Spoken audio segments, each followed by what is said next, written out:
Hola, mi nombre es Jasper y no hace falta usar la terminal y no hace falta ser un usuario avanzado para utilizar una distribución de Linux, si sabes escoger bien. Así que de eso quiero hablar en este vídeo. Quiero mostrar cómo no es así y qué son los comentarios que hay que evitar cuando escuchas que una persona está diciendo que Linux es demasiado complicado en 2021, cuando la verdad es que todo se ha adaptado para que sea amigable para el usuario. ¿Y a qué me refiero con lo de si sabes escoger bien? Bueno, ahí tenemos nuestro primer problema. Mucha gente asocia la complicación de encontrar una distribución o simplemente empezar con Linux en general con la dificultad de utilizar el sistema en sí, y eso no acaba siendo la realidad. Como podéis ver en esta foto, distribuciones hay muchas y para alguien que no sabe mucho o nada puede ser complicado entrar en el mundo. Pero entonces estaríamos hablando del problema real que tiene Linux, que no es los sistemas en sí, sino la barrera de entrada, lo que le cuesta a la gente que no sabe nada realmente probar y meterse en el tema. Que eso sinceramente se merece su propio vídeo porque es un tema muy grande. Pero entonces, ¿cómo puede ser?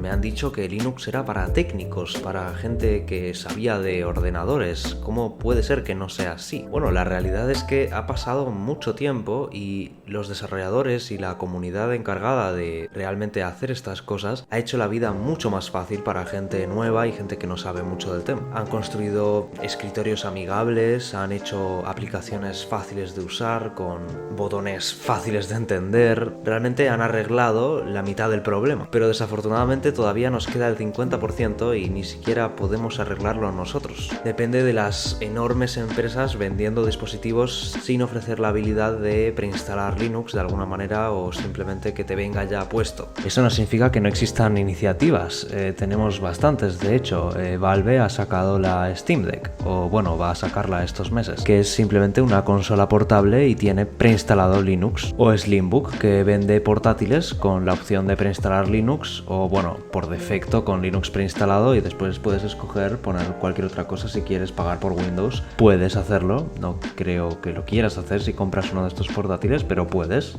Review sobre este pronto. Entonces, sin saber nada, ¿qué distribuciones podemos recomendar o qué distribuciones podemos mirar si no sabemos nada? Bueno, yo siempre recomiendo dos distribuciones. Una es PopOS, que está basada en Debian y en Ubuntu, y la otra es Manjaro, que está basado en Arch. Son dos distribuciones que han tomado mucho en cuenta la habilidad de hacerlo todo gráficamente, y en ninguna de esas dos distribuciones la terminal sería obligatoria en ninguna situación, o bueno, por lo menos para mí no lo ha sido. Yo he usado Manjaro durante meses, de hecho es lo que estoy usando ahora, y he usado PopOS durante 2 meses más o menos. Y a pesar de que yo utilizo la terminal, nunca ha sido obligatorio y nunca ha sido algo que necesite hacer. Pero a ver, empecemos por lo más simple. ¿Qué es una terminal? Me gustaría decir que hay un porcentaje bastante bajo de gente que ve mis vídeos y está suscrito al mismo tiempo, así que si te gusta el contenido que estás viendo, suscríbete. Te ayuda a ti porque YouTube aprende sobre qué es lo que te gusta y qué es lo que no te gusta, y me ayuda a mantenerme motivado y a querer seguir sacando vídeos como este.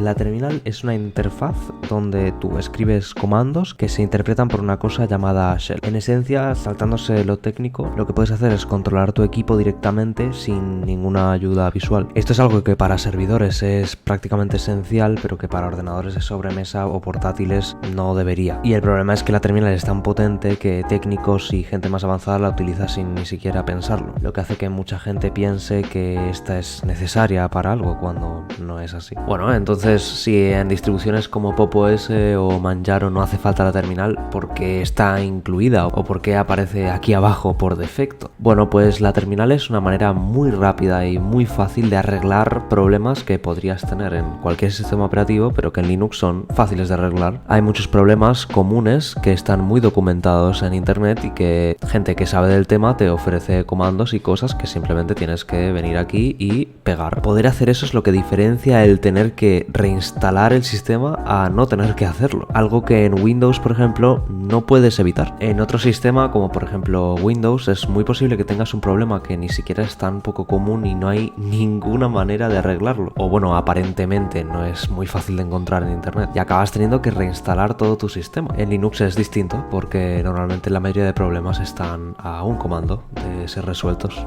Entonces ahora tú me dices, bueno, pero Jasper, has dicho que la terminal es muy potente, ¿por qué no voy a usarla? ¿Qué pasa si quiero utilizarla? ¿Qué me ofrece? Bueno, la terminal realmente te permite hacerlo todo, pero de manera no visual, lo que significa que podemos venir aquí mismo y podemos hacer todo. Mover carpetas, entrar, crear cosas. Bueno, no puedo hacer una lista porque es todo lo que puedes hacer con tu ordenador la puedes hacer con la terminal. También existen herramientas para la terminal que te permiten hacer cosas como más gráficas, pero sin ser gráficas, si me explico. Como por ejemplo lo que estáis viendo en la pantalla, que es un administrador de tareas, pero en la terminal, donde te muestran todos los procesos, tu procesador y qué es lo que está pasando en general. E infinidad de cosas más. Instalar paquetes, desinstalar paquetes. Es que, de nuevo, no puedo hacer una lista, es imposible.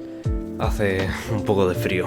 Entonces, ¿cuál es la conclusión? Bueno, la conclusión, o por lo menos mi conclusión, es que la terminal de Linux ahora mismo no es esencial y para gente muy nueva no tiene que usarla en ninguna situación. Pero que obviamente no es obsoleta y todavía existe y la podemos usar si queremos hacer las cosas más rápido. Y que realmente hoy en día todo lo que tenemos que hacer hay una alternativa gráfica y si no está preinstalada se puede instalar desde una tienda o alguna otra aplicación gráfica. Entonces al final, por suerte, es la decisión del usuario, que bueno, esa es la gracia de código libre al final, poder escoger cómo vas a usar tu equipo. Pero siempre está bien tener la terminal por si algo falla enormemente, puedes buscar un poco en internet y arreglarlo desde ahí. Entonces, si sois esas personas que pensáis que Linux es para técnicos y es muy complicado y hay que usar la terminal cada 5 segundos, actualizar vuestros pensamientos al respecto. Sí que es verdad que en un pasado podía llegar a ser así, pero hoy en día la verdad es que está todo muy solucionado. Así que eso es todo lo que tengo por hoy. Podéis seguirme en Twitter en la descripción o podéis suscribiros a este canal. Y ya he creado por fin el servidor de Discord donde podéis entrar y hablar y hacer preguntas, que también lo podéis encontrar en la descripción. Así que hasta la próxima.